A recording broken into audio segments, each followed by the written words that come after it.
تیروں کی جھنکار میں جہنم کے گڑھے سے موسوم، جیل کی تنگ و تاریک سلاخوں کے پیچھے صبر و استقامت کی کوہ ہمالیہ ڈاکٹر عافیہ صدیقی آج 20 سال کے بعد اپنی بہن سے ملاقات کر رہی ہیں، اور درمیان میں ایک شیشے کی دیوار حائل ہے۔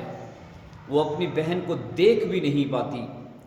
کہاں ہیں ہیومن رائٹس کی تنظیمیں؟ کہاں ہیں انسانی حقوق کا لبادہ اوڑے دجالی تنظیمیں؟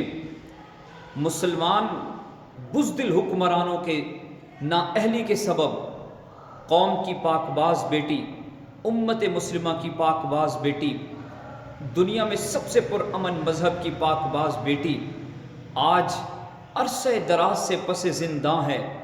ہے کوئی امت مسلمہ کا حکمران جو دشمنوں کی یلغار کا جواب دے سکے؟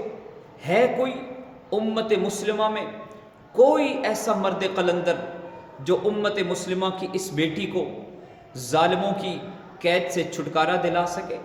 الیس منکم رجل الرشید؟